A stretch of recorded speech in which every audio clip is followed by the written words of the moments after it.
Good afternoon, teacher. My name is Laila Maya. My topic is Liraglutide in children and adolescents with type 2 diabetes.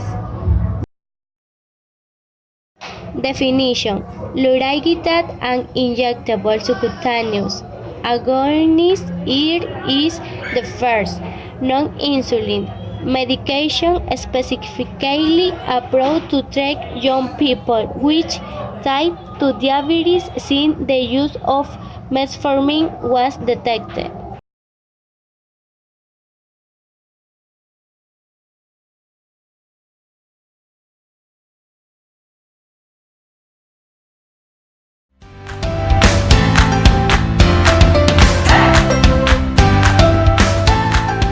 Welcome to our video series Taking Control of Your Child's Diabetes.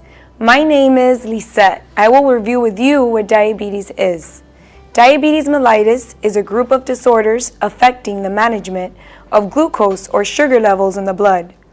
Glucose comes from the foods that we eat and provides the cells with energy.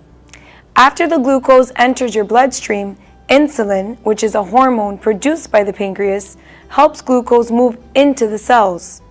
People with diabetes have problems getting glucose in their cells for various reasons. When this happens, the body is starved of energy. Over time, high levels of glucose in the blood can hurt your eyes, your kidneys, nerves, and/or your heart. There are different types of diabetes. We will be discussing the most common, type 1 and type 2. Type 1 diabetes is usually diagnosed in childhood through young adulthood.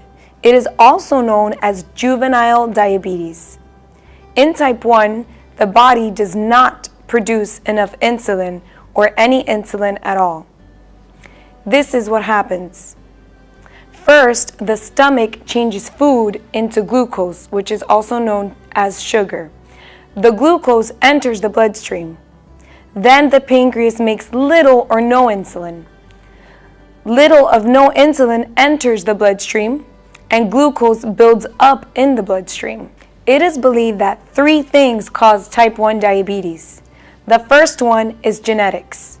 Over 50% of diagnosed kids have inherited.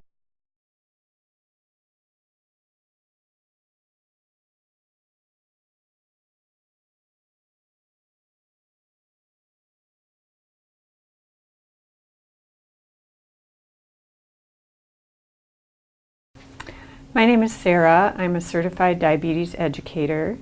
Today I'm going to demonstrate how to give insulin using an insulin pen.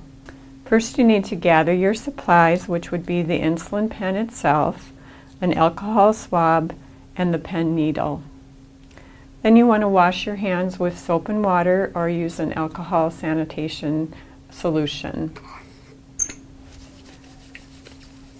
Rub your hands together until it's dry.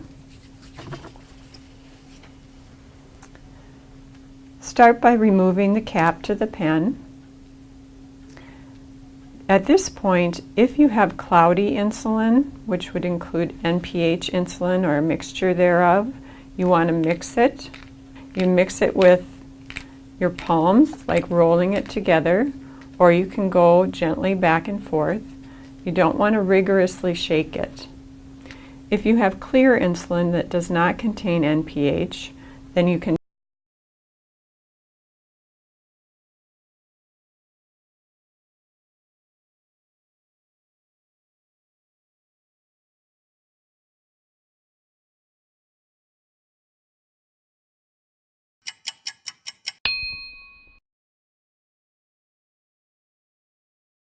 Liraglutide is a glucagon-like peptide 1, or GLP-1, analog used to treat patients with type 2 diabetes.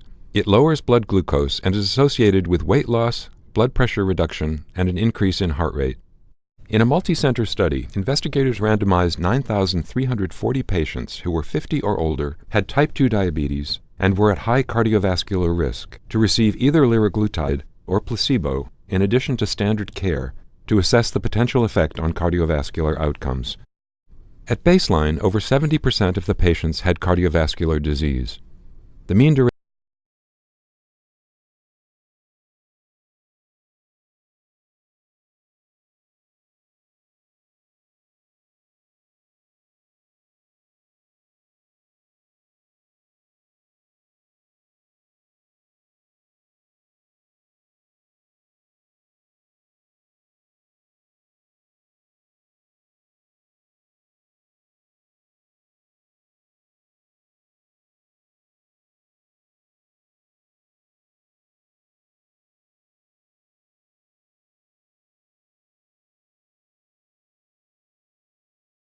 Understanding type 2 diabetes. Type 2 diabetes is a metabolic disorder that causes sugar, in the form of glucose, to accumulate in the blood rather than being used as fuel by the cells in our body. When we eat, food is broken down by our digestive system into nutrient molecules that are then absorbed through our digestive tract for use by the body. Foods containing carbohydrates or various sugars are broken down into glucose. Glucose is an important source of fuel for many organs in our body. However, to be able to use the glucose for fuel, the glucose molecule must first enter into the cell. After 1 week. The pancreas produces a hormone called insulin, a chemical messenger essential for the entry of glucose into cells. As the blood glucose levels rise after a meal, insulin is released into the bloodstream and sets processes in motion to trigger the removal of glucose from the blood to enter into the cells.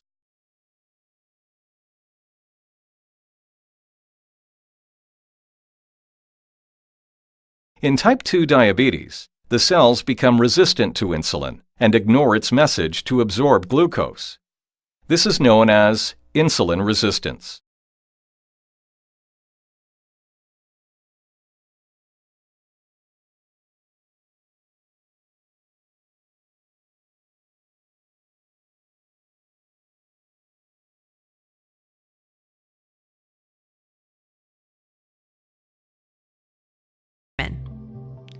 We evaluated her medical record and existing treatment for appropriate changes influenced by recent medications and best practices.